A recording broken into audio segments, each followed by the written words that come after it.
Ito ang buhay na pinapangarap ng lahat. Relax lang hanggang matapos ang duty. Yung tipong chichibog ka na lang. Wala ka nang ibang gagawin kung hindi ang humiga at matulog ng buong linggo. Sana nga ganun, di ba? So ayun guys, no, magpipick up nga pala kami ng mga cargo box ng mga kababayan natin dito sa South Korea. And kasama natin si Kuya Nani. So sa mga may mga box na dyan, no, papick up nyo na kasi ako mismo magpipick up nyan. So yun lang, pupunta na kami sa ibang lugar. Peace. Okay. So ayun guys, no. Bababa na natin to. Yung kuya, yung ano? Yung kulay green, hindi na? Ngayong araw, sumama nga pala ako sa MP Express Cargo Korea para kunin ang mga box ng mga kababayan natin dito sa Korea. Aba, tindi ah. Tindi nila, ang dami. Natapos na guys. Sarado na sarado. Bali, ito nga pala mga pinipick up namin ay galing sa mga cosmetics products. Ipapadala yan sa Pilipinas. Puro cosmetics to. Papadala sa Pilipinas. Mga damit sa bagay, live seller kasi to eh. Live seller, live nagla-live yung mayari. Kaya yung mga may nyo nandito sa box na to. Okay. Kaya baba na ako ha. Lalabas ko na. Uy! Kasi baba ng... Sarado na sarado. Ito close ka ng close eh. Bubugtanta ka. Pag-arog kayo ng pagal-pagal na ako. Dahan-dahan lang natin kasi syempre ano to eh. Pag may-ari ito ng mga kababayan natin. So, ayun na naman. Gago. Okay. Last one.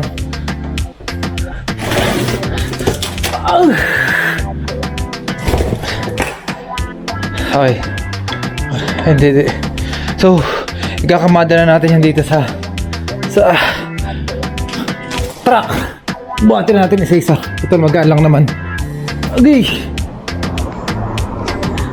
Ito yung truck namin guys. So mamaya na lang namin ayusin yung pagkakamada.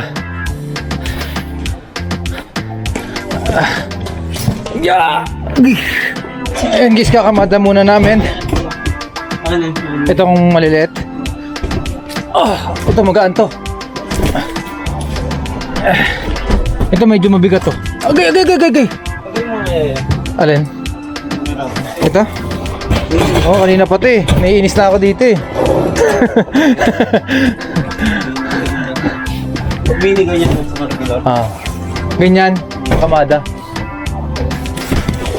Magagaan no.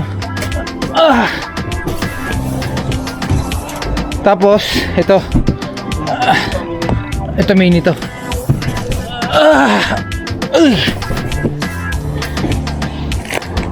Tapos, ito malaki. Ano to? Regular? Saan to? Regular.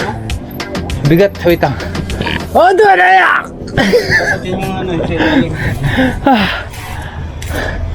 Kapoy gid. So next, ito.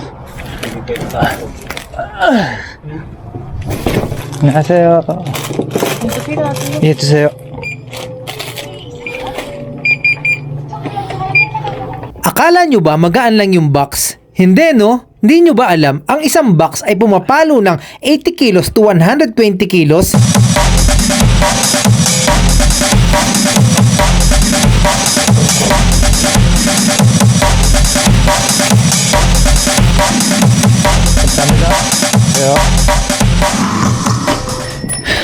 Dito guys no, kailangan dito pali-pali.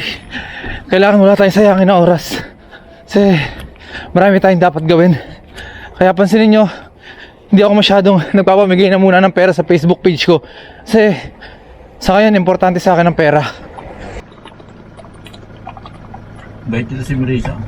Pagod. Binuhat ko lahat eh. Ano? Di, pero masarap sa pakiramdam kasi malamig, hindi ka papawisan. All good. Saan ang next na destination natin kuya? Gimpo. Gimpo naman tayo. So shoutout sa mga taga Gimpo. Papunta na kami dyan. Peace. Okay. Provide ng company to or... Hindi, sa akin na lang. Sa'yo? Magkano upa mo? Ito? Oo. Nasa ano? Basta lahat-lahat na inikasali na yung tubig kuryente, nasa 500. Pwede na. Okay. Ang ganda pa no, ang ganda. At least may dyan yung... Ako din pag nandito yung asawa ko. Pag gimaman na ako sa vlogging. Ha? Ay, hindi na mo. E9 pa rin, parehas tayo. Hindi ka mag-upgrade ng E7? Baka ngayong year siguro. Uwi ka na? Ah. E7 ako, kaya lang nagkaroon na ako, nag-bid na ako sa company. Bakit? Ah, okay. Baka ako. Eh, paano yung renewal mo dun? Wala na, magkano na ako sa Pinas. Resettle ka na? Ah, okay. Sana all. Paano si Jowa? Uwi na rin. Hindi, magkano mo siya rin ako. Nangilam ng buhay eh, no? Thank you, brother. Nice meeting you. Okay. Panoorin mo to sa TikTok, ha? Good luck sa akin. Pag sumikat na ako, alam mo na. Sagana nga ako. Ako. 7 years of making na nga eh. Bro, salamat bro. Thank you. Ano ang pangalan mo? Dandy. Yan, shoutout kay Dandy. Thank you bro. Peace. Ingat. So yun po update lang tayo guys. Thank you nga pala kay kaibigan Dandy binigyan niya tayo ng tip. Maraming salamat Sir Dandy, shoutout sa'yo at ingat ka sa Pilipinas. So magpo-for good na daw pala siya.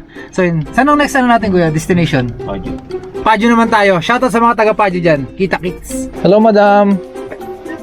Good afternoon po. Kuya, lahat to project. Opo. Akong bahala dyan ma'am. Ano to kuya, mga wala ng box yung mga ano, Alin po? Yung nasa loob? Sige po. Sincere? hindi na kaya. Ayaw na. Oh. Ilan taon nang inintay nyo bago kayo kasi matagal makuha eh. Saglit lang po ako. Saglit lang? Yes po. Ilang buwan ang inabot? Umabot ako ng kasi may pandemic that time. Year 19? Santa lang hinintay ko. Galing Yung mga nakikilala kong EPS na babae dito, more than 2 to 3 years eh. Sa school po namin, ako yung pinakabilis na baba. Swerte mo. Siguro marami ka ng ipon, no? Secret. Confidential. Sakto lang. Kaya nang bumili ng aray ko. Ay, sorry. Kaya nang bumili ng bahay at saka Lupa. Magpo-for good ka na pala. Pero may sariling kotse na ako. Sa Pinas? Akala ko ito. Ito sa'yo rin to? Anong business mo ma'am sa atin? Apartment. Nice. Sana all. Big time pala yung naging customer natin na yun. May mga apartment na. Yun? Oo. 3 taon lang siya dito sa Korea. Uuwi na raw ng Pilipinas for good na. May apartment. Ha? Siguro, pero alam niya siguro na may camera ako kasi tingin siya na tingin sa camera ko eh. Shoutout sa'yo ma'am, kung mapanood mo tayo. Sa'yo, congrats po sa'yo dahil may apartment ka na. Hindi mo na kailangan pang makipagsapalaran dito sa Korea. Vlogger to. Vlogger pa. Sama kita sa vlog ko Sama kita sa vlog ko. Picture lang tayo. Sige. Guys, tawag sa vlog mo. Ganda pala dito sa Paje, no? Sabi ko na, si voice vlogger to Kilala ko to Ba't pa uwi ka na rin? May magbabakasyon lang ako. Yun, ang masarap doon. Ito ko yung kwarto ko Hindi naman, once sabi tayo, hindi naman tayo. Oo naman. Solo ka lang naman dito eh. Si voice the vlogger, Sa personal? Parang Yun? nabakla ako. Pusang gala na yan. Sa personal? Oo nga, di ba? Makikita ka yan nga. Huwag mo hayaan Pero, I-blur na lang natin. sige. Ayun. Hindi talaga, talaga ako. Parang artista eh. Hindi nga, Baka biro yan ha?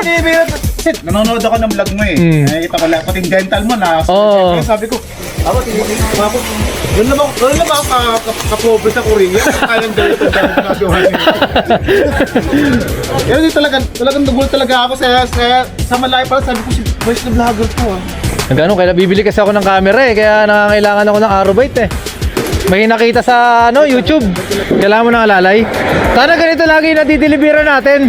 So update lang tayo guys Ang ganda pala dito sa Pajo. Kasi puro bundok.